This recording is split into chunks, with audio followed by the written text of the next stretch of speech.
West ইন্ডিজের বিপক্ষে টি-20 series শুরুর আগে সাইফ হাসানের ব্যাটে বিগ শটের মহড়া, লেদার আর উইলোর সুইট সাউন্ডে ব্যাটিং ডিসপ্লে নজর কাড়া। এক একটা শটে যেন ঠিকরে পড়ছে কনফিডেন্স। তর্ক সাপেক্ষে ক্যারিয়ারের সেরা সময় কাটাচ্ছেন, অর্জন করেছেন সবার ভরসা। এই সাইফ হাসান ওয়েস্ট ইন্ডিজের বিপক্ষে টি-20 সিরিজের একাদশের সুযোগ পাবেন না, এ ধরনের ভাবনা কারো মনেই আসবে না। এই প্রসঙ্গটাও আসার কথা নয়, এসেছে কারণ অধিনায়ক লিটন দাস ফিট হয়ে ফিরেছেন টি-20 সেটআপে। টপ অর্ডারে তাই একটা জায়গা ফাঁকা করতেই হবে। লিটনকে জায়গা দিতে কে বাদ পড়বেন একাদশ থেকে, সেটাই প্রথম প্রশ্ন।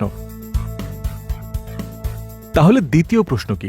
ওপেনিং ওয়ান ডাউন নাকি 4 নম্বর? সাইফ হাসান ব্যাটিং করবেন কোথায়? আফগানিস্তানের বিপক্ষে সবশেষ টি-20তে 3 নম্বরে নেমেই 64 রান করে অপরাজিত ছিলেন এই ডানহাতি ব্যাটার। তবে দলে ফিরে এসে 3 নম্বরে লিটনেরই খেলার কথা সাইফ, তাই নেমে যেতে পারেন 4 নম্বরে। সবশেষ ম্যাচে যেখানে ব্যাটিং করেছিলেন তৎকালীন ভারপ্রাপ্ত অধিনায়ক জাকের আলী অনিক, অর্থাৎ উইকেট কিপার এই ব্যাটার বাদ পড়তে পারেন একাদশ থেকেই।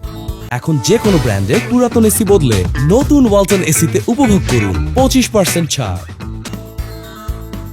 3 নম্বরে লিটনকে ফিক্সড ধরে নিয়ে এটা গেল প্রথম সম্ভাবনার কথা।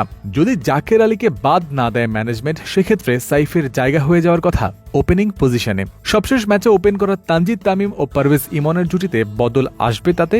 এই ক্ষেত্রে ইমনকে সাইড বেঞ্চে বসিয়ে সাইফ হাসান ও তানজিদ তামিমের কম্বিনেশনে এগোতে পারে ম্যানেজমেন্ট।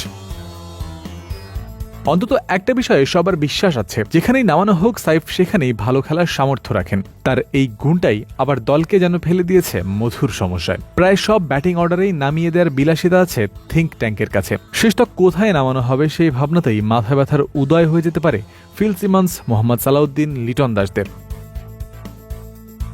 ব্যাটিংয়ের ক্ষেত্রে এতক্ষণ বলা কথাগুলো সাইফের জন্য বোলিংয়ের ক্ষেত্রেও দৃঢ় সত্য। চাইলে আপনি যে কোনো সময় তার হাতে বল তুলে দিতে পারেন। ইনিংসে শুরু, মাঝে সময় কিংবা শেষে বোলিংয়ে আসার কনফিডেন্স সাইফের সবসময় আছে। এমনকি সুপার ওভারেও এই অফ স্পিনারের হাতে বল তুলে দেয়া যায় চোখ বন্ধ করে। এমন একজন ইউটিলিটি ক্রিকেটার দলকে অনেক দিক থেকেই স্বাধীনতার খোরাক যোগাতে পারেন। বাকিরা সম্মিলিত একটা প্রয়াস আর প্রয়োগ দেখাতে পারলে ইতিবাচক সবই পক্ষে আনা সম্ভব।